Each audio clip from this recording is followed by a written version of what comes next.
Minute left on the world champion's clock. His chair is left unoccupied. This is crazy. I've never seen anything like this. Now under a minute. He's got under a minute to run to his chair and start playing. 2,000 years later. There he is.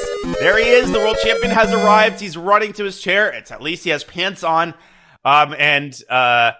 Oh my goodness, he's running up to the podium. He has to find his board. He's got about 40 seconds before he loses the game. He is running in a mad dash, and he makes it. He's got 30 seconds on his clock, and still time for a handshake. And he sits down, and he plays 1e6, so maybe he was choosing an opening this whole time. You know, that would be pretty interesting. 31 seconds on Magnus Carlsen's clock as he plays the French defense. And Kovalyev takes on d5, which is a decision I already don't like. He plays the exchange French, which is a pretty easy opening for black to blitz out the moves in. Something like knight c3 or maybe the advance would have forced Magnus Carlsen to slow down. Instead, Kovalyev with an early c4. That often leads to an isolated queen-pawn structure. If, of course, black takes on c4, but Magnus Carlsen delaying that move. He's already built up 35 seconds to his clock, and Kovalyev's time advantage has shrunk down to a measly 2 minutes.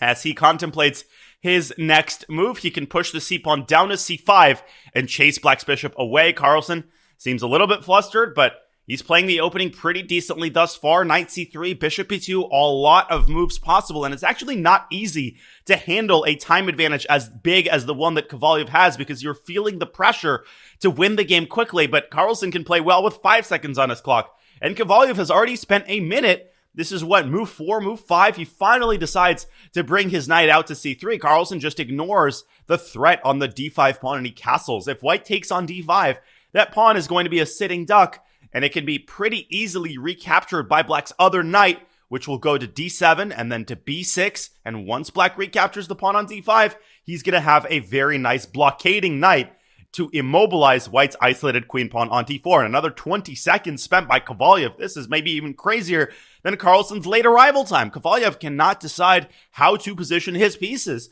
Maybe c5. I think the move bishop f1 to e2, just a modest developing move, could be the way to go. His time advantage is now under a minute. Maybe he's being nice to the world champion to equalize the playing field. And he does take on d5, covers the check with a rook, and there goes Magnus Carlsen's knight. He brings it to d7. He adjusts some pieces before pressing the clock. He is absolutely unconcerned. He does have more time than he started with. But of course, he did start with 30 seconds. Kovalyev castles kingside, and Carlsen more piece adjusting as he plays h6, preventing white's dark-squared bishop from reaching g5. And maybe Kovalyev should have played bishop g5 on the previous move when he still had a chance. Now, the dark-squared bishop doesn't have all that many good developing spots. He can bring it out to e3, but then Carlsen will recapture on d5, and the bishop on e3 will be under attack. I actually think the world champion's position is excellent here. He's going to win the pawn on d5. He's going to get a nice blockading knight on d5, and Kovalyev is trying to gain activity for his other pieces with knight to e5. Carlsen ignores the knight. He takes the pawn on d5, and maybe after a trade, Kovalyev should try to position his light-squared bishop on f3 to chase the knight away from d5, but Carlsen could support it with the bishop from c8, which could go into e6, or from the pawn, which could move from c7 to c6. No question, the black's position is probably already slightly better, and look at the time. The time situation is almost equalized. This is unbelievable. Kovalyev has spent a total of 2 minutes on the first 5 or 6 moves, and he now has 30 seconds himself. They're basically playing a hyper-bullet game with increment, and Carlsen does indeed push the pawn up to c6 and protects his knight on d5. And if I'm Kovalyev, I'm trading pieces on d5. He doesn't. He brings his queen out to b3, putting more pressure on the world champion's knight. And now he does threaten to capture on d5 3 times. Carlsen leans back in his chair, and now he's finally begun taking the very little time that he has left, 15 seconds now on the clock, and he brings his own queen up to b6, offering an exchange of queens. And Kovalyev instead takes the knight. We're going to see a lot of exchanges. The queens are going to be taken off the board very likely by white, or potentially even by black. Or white could take on d5 twice. 10 seconds now. 10 seconds for Kovalyev as he takes on d5, and he does not grab the pawn. Instead, he exchanges the queens.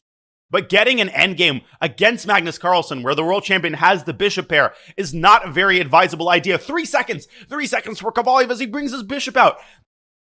crazy that he is the one who has to make the moves for fear of losing on time. Carlsen was still with 15 seconds on the clock as he chases Kovalyev's only active piece out of the center, and he's going to bring his light squared bishop presumably to f5.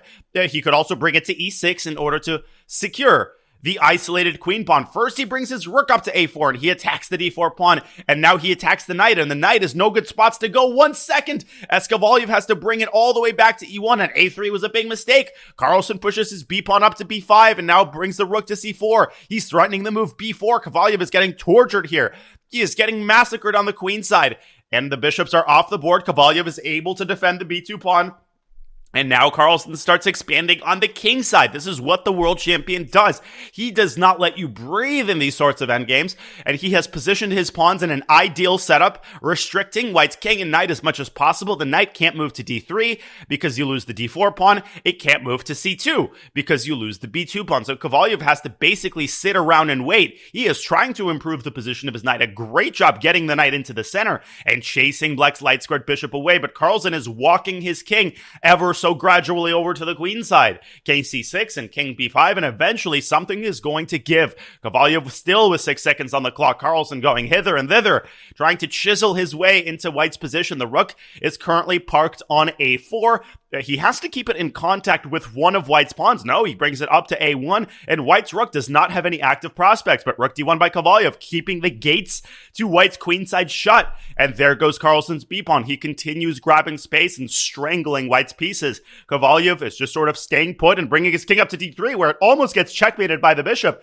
A check on b5, driving the king back to c2. Now king b3 is a big threat. That would win the b4 pawn, and Carlsen brings his bishop just in time to c4. The king moves up to b1, chasing the rook away, but the rook can go to the other side. It can go to h8. It can go to e8. It attacks the knight. The knight moves. No, it takes the bishop. Oh, but this looks bad for Kovalyev.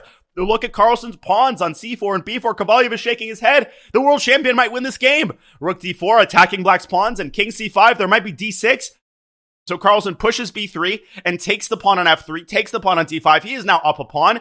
The king is chasing the rook off of the b file, and rook f4 offers an exchange of rooks. The pawn endgame would obviously be lost for white because he's down a pawn, and the king is brought back down to d4. This is exquisite endgame technique by the world champion. He threatens to take the other pawn on g4. 2 seconds for Kovalyev. He is desperately trying to defend, and he loses the second pawn on g4. He does pick up the pawn on b3, but Carlsen now has connected past pawns which are rumbling down the board.